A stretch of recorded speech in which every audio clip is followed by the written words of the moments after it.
Eh bien, bonjour et bienvenue sur la chaîne des guidances de la licorne. Alors aujourd'hui, on continue la série des reviews et aujourd'hui, eh bien, je vais vous présenter mon chouchou.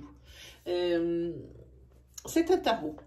Alors, c'est un tarot, je vous le montre, c'est The Dark Mansion Tarot.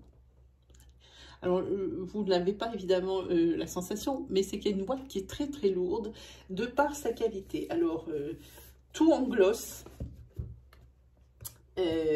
En boîte livre, hop, comme ça, vous voyez, qui s'ouvre comme ça. Alors ici, elle a mis...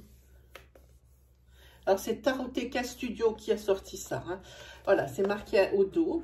Ici, évidemment, le tarot est en anglais, mais il faut savoir que sur ce tarot-là, il n'y a pas de PDF, encore moins, ça fait très cheap. Alors c'est quelque chose de luxueux, cette boîte.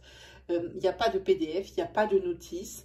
C'est vraiment pour des personnes confirmées ou des personnes qui sont très intuitives pour pouvoir se référer aux images. Parce que même moi qui manipule les tarots depuis très longtemps, ici, les images ne correspondent pas forcément à par exemple, si on prend le 5 de denier, ça ne veut pas dire pareil dans le Taroteka Studio que dans un tarot traditionnel. Faites attention à ça. C'est vraiment pour les personnes qui font des collections, même si elles ne tirent pas les tarots, ou des personnes qui sont confirmées, mais probablement pas pour des débutants. Hein. Ou alors pour la beauté du jeu, parce que vous allez voir, c'est un tarot qui est extrêmement beau. Voilà, alors je vous remontre la boîte. Alors ici, on a de la chance. Aujourd'hui, c'est lumineux. Hein, vous allez pouvoir voir les couleurs. Hein, voilà, vous voyez, des arabesques. Les écritures, tout a été pensé. Puis alors, les personnages, ils sont tous comme ça. Avec des coiffures d'époque, on voit des tentures sur les rideaux, des bras tout maigres, des coups tout longs. C'est un graphique assez particulier, et un graphisme, pardon, assez particulier que j'aime beaucoup. Hein. Donc, on va l'ouvrir. Voilà, comme je vous disais, c'est une boîte livre. Alors déjà, là, on ouvre. Ici, sur le fond de la boîte, je vous montre. Ou je sais pas si c'est de travers, ça je le sais, voilà. Alors ici, moi j'ai acheté la grande version. Alors, évidemment, ce sont des tarots qui ne sont pas à donner. Ici, celui-ci, je l'ai acheté plus de 80 €, je crois. C'est Large Size Edition. Hein, voilà, c'est celle-ci. Les graphiques, c'est Magdalena Casgan qui les a fait. Donc voilà. Alors les cartes, la première, voilà, on présente. Voilà, moi j'aime beaucoup. Avec ce tarot-là, voilà, ça c'est le dos. Taroteka Studio propose donc les mêmes cartes, mais avec des dos différents. Moi j'ai choisi celui-ci pour le rustique, pour vraiment le mystère. Je trouvais l'autre est noir avec une sidérale dessus, quelque chose comme ça. Moi j'ai préféré celui-là. Bon, je ne vous parle pas de la qualité des cartes qui est incroyable pour voir la grandeur. Vous voyez, par rapport à ma main, hop, la grandeur de la carte, elles sont vraiment grandes. Donc comme je vous dis, elle existe hein, en demi-format, la carte poker. Hein, je crois que c'est une carte poker. Alors je vais vous présenter donc ça. Je vais sortir le jeu. Alors évidemment, ils n'ont pas fait, comme je disais, les choses à moitié, puisqu'il y a une présentation devant et à l'arrière aussi, au fond de la boîte ici, il y a la description. Hein. Donc vraiment quelque chose d'ultra qualité. Je vous montre la tranche des cartes qui est dorée, enfin pas dorée, non, j'ai envie de dire elle est mate. C'est un doré mat pour signifier un petit peu l'effet vieilli, parce que ce tarot, il fait plus bijou, il fait plus, il faut faire attention. Quand moi, je tire ce tarot pour moi, parce que c'est pour moi, je tire souvent pour moi les cartes le soir, hein, quand il y a juste une lueur de bougie, il y a une atmosphère assez particulière avec ce tarot qui se dégage. Hein. Donc, vous voyez... c'est épais parce que les cartes elles-mêmes sont épaisses. On va essayer de le faire venir. Ouais, magique. Comme ça marche. Voilà. Donc, je vais vous montrer les graphismes parce que ça, c'est juste incroyable. Là, si vous voulez faire de la description du tarot psychologique, vous avez trouvé vraiment le tarot qu'il vous faut. Alors ici, par contre, les cartes sont en, comment on appelle ça, en mat. Voilà, alors les couleurs, tout va bien, hein, je vous montre. Alors, c'est un tarot qui n'existe qu'en anglais, hein. Donc, je le répète, vraiment. Mais bon, après, une fois que vous savez le Two of Cups, ça on s'y fait. Après, il faut vraiment étudier le tarot. Comme je vous ai dit tout à l'heure, c'est quelque chose, je ne sais pas si vous avez vu les détails. Je ne vous montrerai pas tout le jeu. Bon, il y a 78 cartes, c'est un tarot, mais je vous montre vraiment. Elles sont magnifiques, hein. Voilà. Là, le 2 d'épée, ici.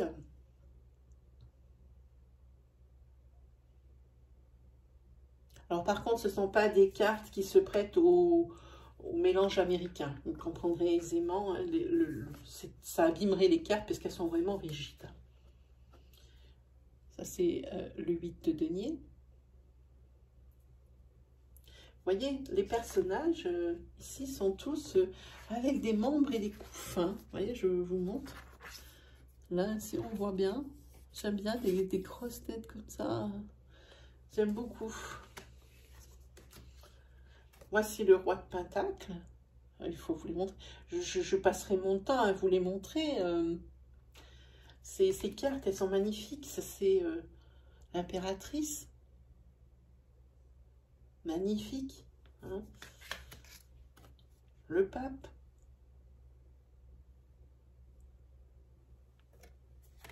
Celle-là, oui, voilà, le chariot. Regardez le chariot.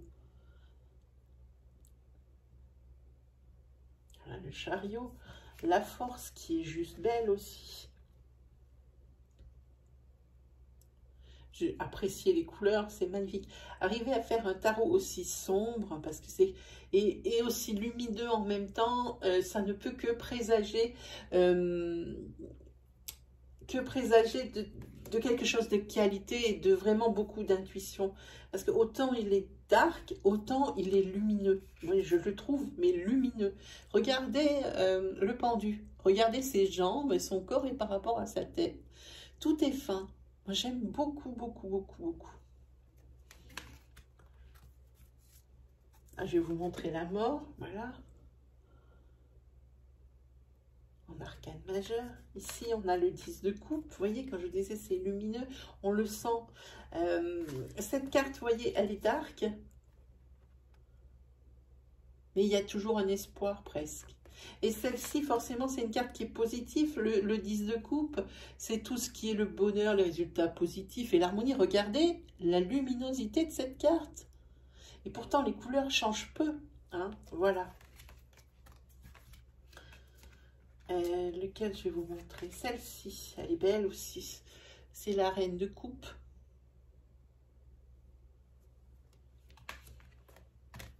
Alors, le fou, par exemple. Vous voyez, les cartes sont vraiment mais exceptionnelles. Vraiment, voilà l'ermite.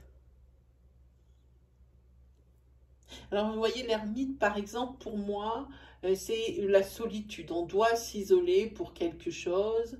C'est la spiritualité. C'est une espèce de renonciation. Hein. C'est un détachement. Et bien, moi, cette personne, elle ne m'inspire pas tout à fait la même chose dans ce tarot. Elle m'inspire complètement autre chose. Donc, c'est pour ça que je vous dis, c'est un tarot qui est très intuitif aussi. Hein. Il ne faut pas se fier vraiment qu'à la signification première, hein, des cartes de tarot proprement dites. Hein. Alors, je vais vous en chercher d'autres. Hein. Voilà. Le 6 de bâton. Regardez le 6 de bâton. Je vous l'approche à la caméra. J'espère que ce n'est pas flou. Magnifique, le 6 de bâton.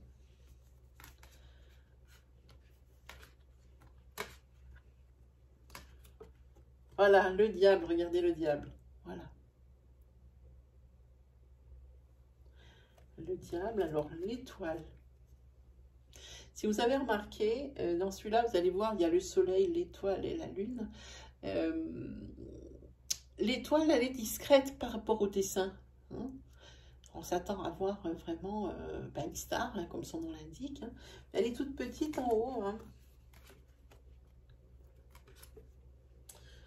Ici, le 10 de bâton.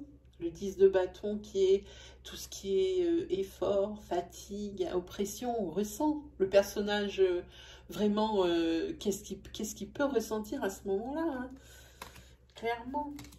Voilà, le soleil. Le soleil.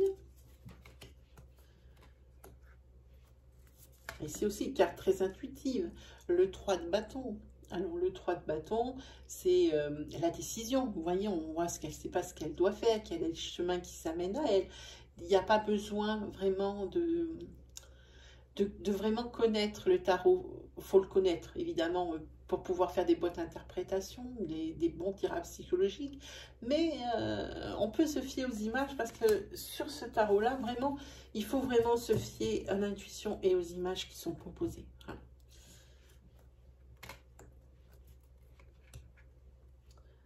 Voilà, celle-ci. Le 9 d'épée. J'essaie de cadrer, voilà. C'est tout ce qui est les remords, le désespoir, le cauchemar. Vous voyez, on voit bien ici. Cauchemar, terreur, hein, c'est tout ça. Ah, ici, le 10 d'épée aussi, c'est tout ce qui est désolation, l'alarme. On voit bien tout ce qui se passe dans cette carte aussi, hein. C'est pourquoi pas celle-ci, elle est belle aussi. La dame d'épée, la reine d'épée, pardon. Elle, c'est plutôt tout ce qui est deuil, stérilité. Mais c'est quand même quelqu'un de fort, hein. Voilà, on le voit. Elle est quand même assez déterre. Oui. Ici, le roi d'épée. Alors, je vous prends les épées. Bon, ok. Le roi d'épée, c'est lui qui est charismatique, on le voit. Il a le pouvoir, c'est lui qui lance les décisions, hein. C'est lui qui propose et c'est lui qui fait l'action.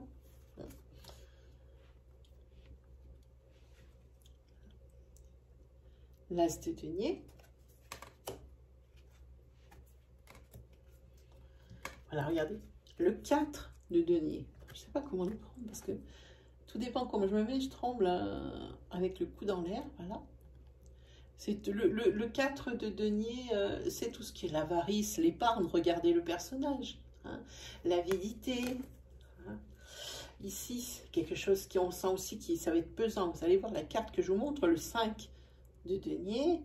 Ici, on voit bien que c'est quelque chose qui a des difficultés, que c'est difficile, qu'il y a quand même une tempête de neige. Ils sont déjà pas assez accablés, ces gens. Ils sont en plus sous la tempête. Hein. On voit bien. Alors ici, le cavalier d'épée, lui, on voit bien qu'il est en mode guerrier, presque en colère, hein, sur son cheval. Hein. Là, on voit tout. Ici, le 6 de coupe. 6 de coupe, oula, j'ai failli pas être dans le champ. Le 6 de coupe, c'est tout ce qui est sérénité, tout ce qui est... Elle est pensive, alors on dirait presque qu'elle est aussi dans le passé, qu'il y a une petite nostalgie. Hein. En tous les cas, on voit qu'elle regarde cette photo avec nostalgie. C'est la nostalgie, cette carte. Hein.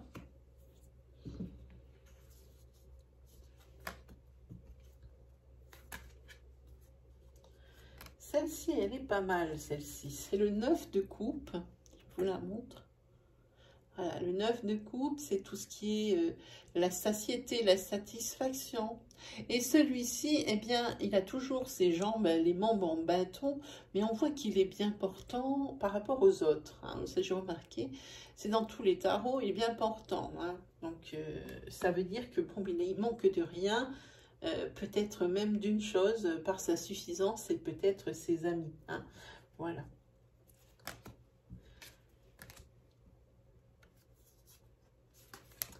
Regardez ce personnage ici, avec le 4 d'épée. Voilà, avec le 4 d'épée, on voit bien qu'il y a de la solitude, presque du... C'est pas de la désolation, mais une tristesse, une mini-tristesse, réfléchie. Et puis, on voit que cette personne ici, elle veille sur la personne ici qu'elle regrette, qui est décédée. Hein, on voit bien. Ici aussi, beaucoup de symboles sur celle-ci, avec le 6. de denier. C'est la distribution, mais pas n'importe comment. C'est quelqu'un qui est généreux, mais qui est équitable. On ne jette pas non plus l'argent par la fenêtre. C'est quelque chose qui est généreux, mais réfléchi. Hein. On voit bien cette dame. Elle a ce qu'il faut, mais ça va bien.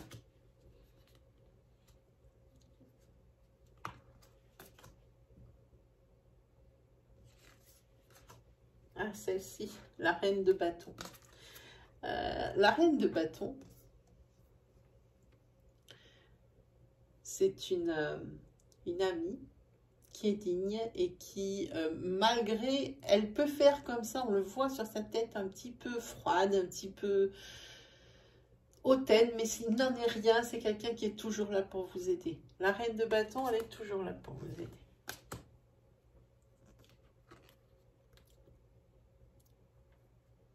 On voit bien ici aussi, avec le 9 de Pentacle, que c'est un bien-être.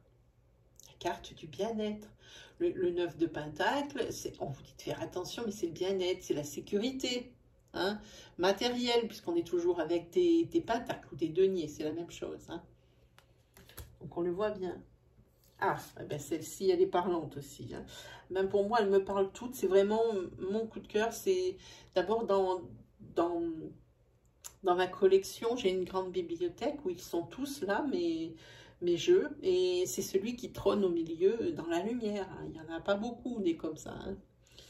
Il y en a deux. Il y a celui-ci, donc le Dark Mansion Tarot. Ou alors il y a les 77 en version luxe, hein, crème et or, que j'ai mis justement en vedette dans ma bibliothèque.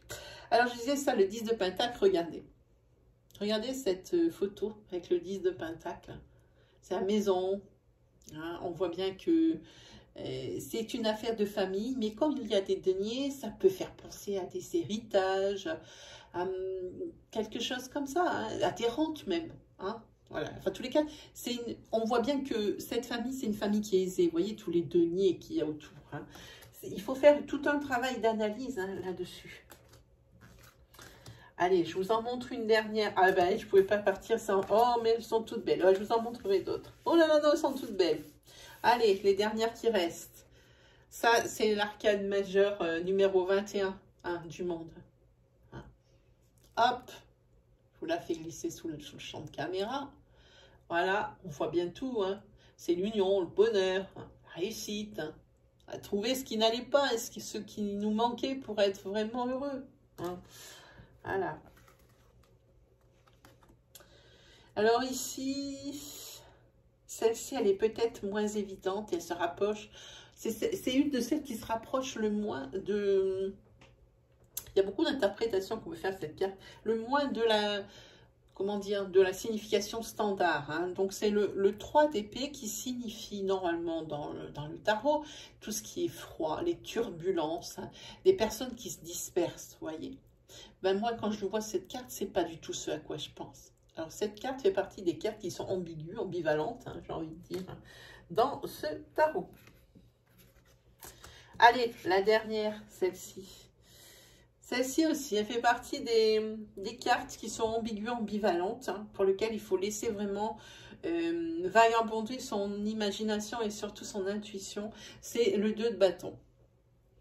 Le 2 de bâton, normalement, c'est un malaise, quelque chose qui n'est pas sûr, de la tristesse, même si on a tout ce qu'il nous faut, eh ben, il y a quand même quelque chose qui nous rend triste. Vous voyez, ça c'est la signification que je vais donner dans le sens littéral vraiment du tarot. Et dans la Taroteka Studio, ça ne signifie absolument pas ça. Hein. Donc sur le moment, il faut vraiment faire attention à ça. Moi, je vous dis, ce tarot, c'est plus qu'une pépite. Pour moi, on devrait tous l'avoir, collectionneur ou pas collectionneur. Maintenant, après, pour l'interprétation, c'est vrai que là, il faut quand même être confirmé. Voilà, et bien, mes amis, c'était ça fait longtemps que je voulais vous la faire, hein, cette review, parce que moi, personnellement, je ne pourrais pas vivre sans ce tarot-là. Hein. Voilà, ben, mes amis, ben, il ne me reste plus qu'à vous souhaiter le meilleur. Juste une petite chose, il y a dans l'onglet vidéo de ma chaîne, où vous allez sur playlist, une playlist qui s'appelle Message de votre ange. Il y en a maintenant quelques-unes, si le cœur vous en dit. Hein. Alors, il y a différentes images du tirage. Hein. Vous allez choisir une vidéo, hein, celle qui vous attire. Et puis forcément, c'est pas par hasard que vous aurez choisi cette vidéo. Ça veut dire que le message qu'elle contient, vraiment, il y a quelque chose qui est vraiment pour vous et qui vous ressemble. Voilà, mes chers amis, il ne me reste plus qu'à vous souhaiter le meilleur et à vous dire très vite pour une nouvelle review. Allez, salut tout le monde!